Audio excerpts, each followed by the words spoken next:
Where is the Pope in the Bible? First, let us understand, what is the role of the Pope? The Pope is the visible shepherd of the Church on earth, guiding and protecting the unity of Christians under Christ, who alone is the true head of the Church. As the successor of the Apostle Peter, he is entrusted with teaching the faith faithfully, shepherding the Church, maintaining unity among believers, and protecting the Church from error. You are Simon, son of Jonah. You shall be called Kepha. Why did Jesus change Simon's name to Peter and to Petros in Greek and Cephas or Kepha in Aramaic? In Scripture, a name change always signals a mission. God changed Abram to Abraham, Jacob to Israel. A new name always means a new mission. You are Peter, and on this rock I will build my church. I will give you the keys of the kingdom of heaven. Some Protestants claim Petros means small stone and Petra large rock. But in Koine Greek, what the New Testament was written in both mean rock, with the difference only grammatical. In Aramaic, Jesus said Kepha, meaning simply rock with no distinction.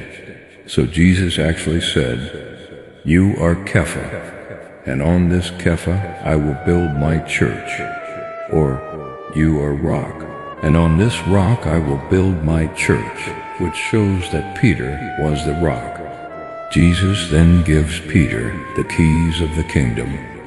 This reflects an Old Testament image where a king appoints a chief steward to govern in his absence. That steward acts with the king's authority and holds an office that continues beyond one lifetime. "And I will place on his shoulder the key of the house of David. He shall open, and none shall shut, and he shall shut, and none shall open. I will give you the keys of the kingdom of heaven. Whatever you bind on earth will be bound in heaven, and whatever you loose on earth will be loosed in heaven." Here, Jesus gives Peter authority in his church, echoing the imagery of keys from Isaiah 22:22.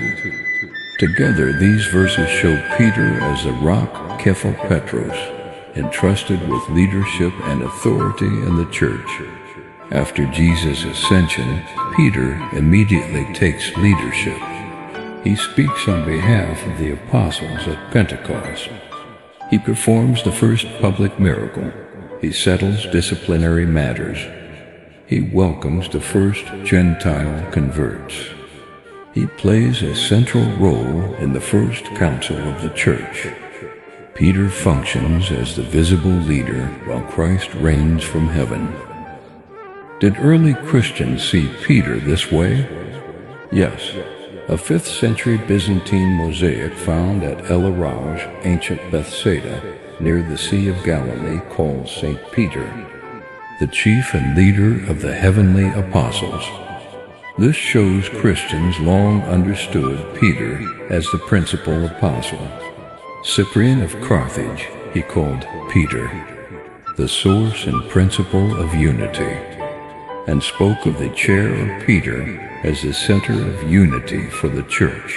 For it is a matter of necessity that every church should agree with this church, Rome, on account of its preeminent authority.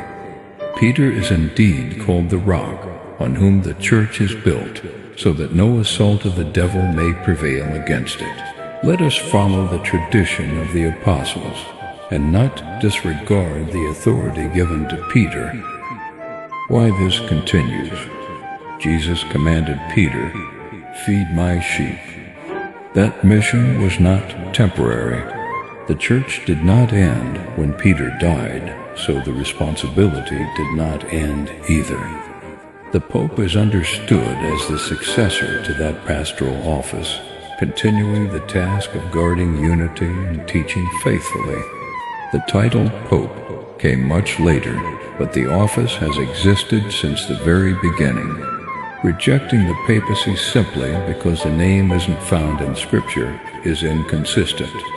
By the same logic, one would also have to reject the Trinity, the Incarnation, the canon of Scripture, and even the Bible itself, none of which appear word for word in Scripture, yet all were clearly revealed and handed down through apostolic teaching. The Pope's role is rooted in Scripture through Peter, whom Christ appointed as the shepherd of his church.